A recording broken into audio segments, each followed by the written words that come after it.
कभी सोचा है, एक ऐसा दस्तावेज जो 125 करोड़ से भी ज्यादा लोगों की उम्मीदों, उनके सपनों को अपने अंदर समेटे हुए है? जी हाँ, हम बात कर रहे हैं भारत के संविधान की, जो दुनिया का सबसे लंबा लिखा हुआ संविधान है। पर यह सिर्फ एक कानून की किताब नहीं है। नहीं, ये एक कहानी है।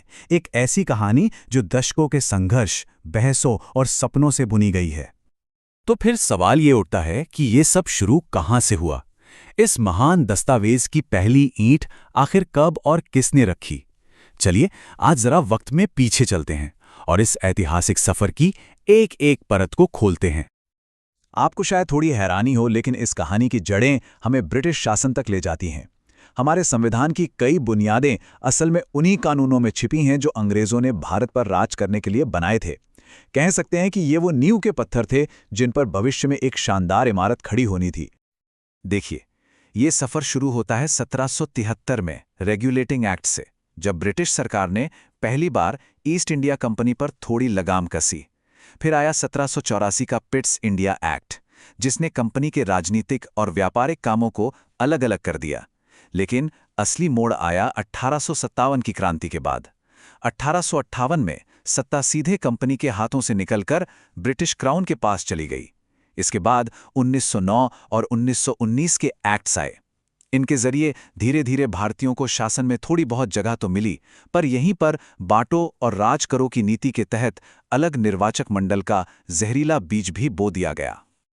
1919 के एक्ट ने एक नया और बड़ा भारी भरकम शब्द दिया, द्वैध शासन या डायरकी। अब सुनने में यह जितना मुश्किल लगता है, इसका मतलब उतना ही सीधा था। एक दोहरी सरकार, मतलब कुछ कम जरूरी विभाग जैसे कि शिक्षा, स्वास्थ्य, ये सब भारतीय मंत्रियों को दे दिए गए। लेकिन असली ताकत जैसे पैसा, पुलिस, न्याय, वो सब ब्रिटिश गवर्नर ने अपने पास ही रखी। कहने को तो सत्ता दी गई, पर असल कंट्रोल की चाबी अभी भी अंग्रेजों की जेब में ही थी। लेकिन इस पूरे सफर का जो सबसे बड़ा मील का पत्थर था, वो था 1935 का भारत सरकार अधिनियम। ये इतना जरूरी क्यों है? वो इसलिए क्योंकि हमारे आज के संविधान का जो पूरा ढांचा है ना, जैसे केंद्र और राज्यों के बीच ताकत का बंटवारा, हमारी सुप्रीम कोर्ट और हाई कोर्ट की बनावट, इसका एक बहुत बड़ा हिस्सा सीधे सीधे इसी एक्ट से लिया गया है। सच पूछिए तो ये हमारे संविधान का पहला ब्लूप्रिंट था। तो ब्रिटिश कानूनों ने नींव तो रख दी, लेकिन अब वक्त आ चुका था कि भारतीय अपनी किस्मत का फैसला खुद करें। और यहीं से कहानी का सबसे अहम पड़ाव शुरू होता है, संविधान सभा का गठन। दुनिया के सबसे बड़े लोकतंत्र का संविधान लिखने में आखिर कितना वक्त लगा होगा? जवाब है 2 साल, 11 महीने और 18 दिन। जरा सोचिए, हर एक दिन की मेहनत, हजारों घंटों की बहसें और वो लगन, ये सब कुछ इन आंकड़ों में छिपा है। तो ये इतना बड़ा काम हुआ कैसे? सब कुछ शुरू हुआ 9 दिसंबर 1946 को, जब संविधान सभा पहली बार मिली। डॉक्टर राजेंद्र प्रसाद को इसका स्थायी अध्यक्ष चुना गया। लेकिन असली और सबसे बड़ी चुनौती थी संविधान का मसौदा, यानी उसका पहला ड्राफ्ट तैयार करना। और इस सबसे बड़ी जिम्मेदारी के लिए बनाई गई प्रारूप समिति, जिसकी कमान सौंपी गई डॉक्टर BR अम्बेडकर को। डॉक्टर अम्बेडकर का ज्ञान, उनकी दूर की सोच और उनकी दिन रात की मेहनत, इसी की वजह से उन्हें सम्मान के साथ भारतीय संविधान का जनक यानी father of the Indian constitution कहा जाता है। उनका योगदान वाकई में अतुलनीय था। तो अब संविधान बनकर तैयार था। ये वो ऐतिहासिक पल था जब भारत एक नए गणराज्य के रूप में दुनिया के नक्शे पर अपनी जगह बनाने वाला था। ये एक पूरे राष्ट्र का संकल्प था।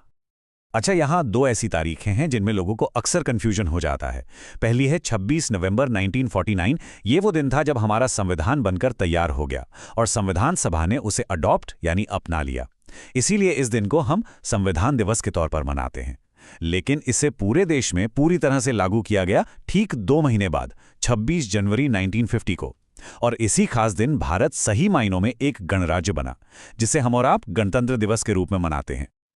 और बस उसी दिन 26 जनवरी 1950 को भारत ने पूरी दुनिया के सामने खुद को घोषित किया, एक संप्रभु, समाजवादी, धर्मनिरपेक्ष और लोकतांत्रिक गणराज्य।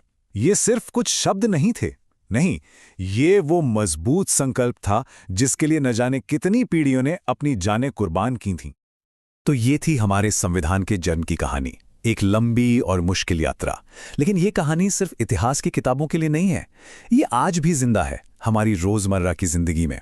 और ये हमें सोचने पे मजबूर करती है कि इतनी कुर्बानियों, इतनी बहसों से बना ये महान दस्तावेज आज हम सबके लिए क्या मायने रखता है।